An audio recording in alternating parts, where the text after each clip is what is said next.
Chapter 1.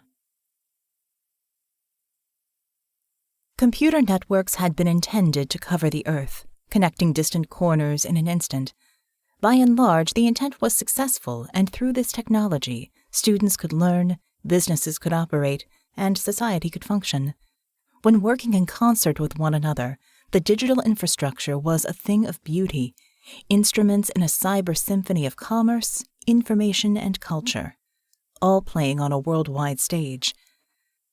But, as with all things, someone found a way to screw that all up. As the technology advanced, so too did the disruptive tactics of hackers. They struck from the shadows, caused hell, and then disappeared behind the veil of anonymity at no personal risk, proving both their cowardice and their unpredictability. It was for this reason that Agent Ciris of the CNSCP hated hackers more than any other terrorist. While the attacks of hijackers and political extremists seeking specific goals could be predicted, the average hacker sought chaos and confusion and was, as a result, far more dangerous.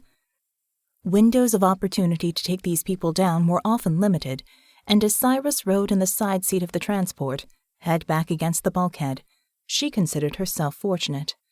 Another night, another operation, and within an hour, another threat would be neutralized.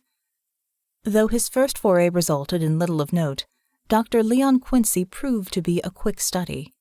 Within 6 months' time, Quincy graduated from the invasion of home computers to the disruption of government networks within the World Bank, Internal Revenue Service, and Civil Defense. These achievements earned him a place at the top of the cyber-terrorist threat list maintained by the Center for National Security and Citizen Protection.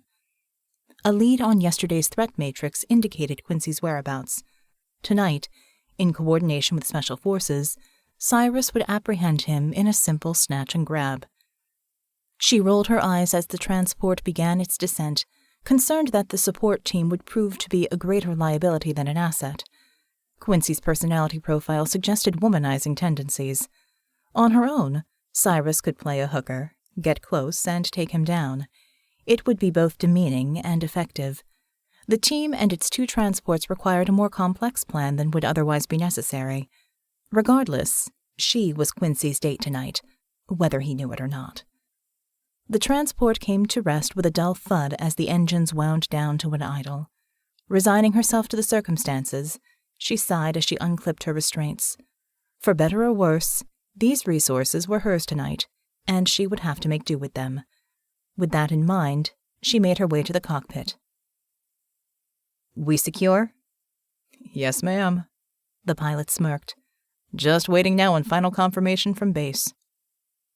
Without another word, Ciris turned away from the pilot and fingered a transmitter clipped to her belt. "Falcon to Nest, we've arrived and are awaiting final go order." "Falcon, this is Nest," Ciris's comlink crackled. "You have a go. The director wishes you good hunting." "Thank you, Nest." Ciris released the receiver. "We're on," she said to the pilots. Turning back to the passenger section as the whine of the engines wound down further, Ciris took care not to step on the gear as her operatives were already out of their seats and making final preparations to disembark. Ciris ran through her own checklist as she tossed her coat into the small locker, exchanging it for the gear she would need. Her primary weapons, a pair of cylindrical personal energy blasters, registered full charges. The third weapon, her battle staff, indicated standby mode. With the flick of her finger, the 20-centimeter baton extended into a 2-meter staff, then retracted into its original configuration. All of the weapons slid into their places on the holsters strapped tightly around her thighs over her operations suit. Although the uniform appeared to be little more than a skin-tight bodysuit, it contained a series of microcomputers, serving to monitor, maintain, and accommodate her unique physiology. Confident in her equipment's functionality, Ciris tied her long brown hair back and made her way to the rear access hatch. After accepting her code, the hatch hissed open, granting her passage, and her foot sank into the soft ground as she stepped outside.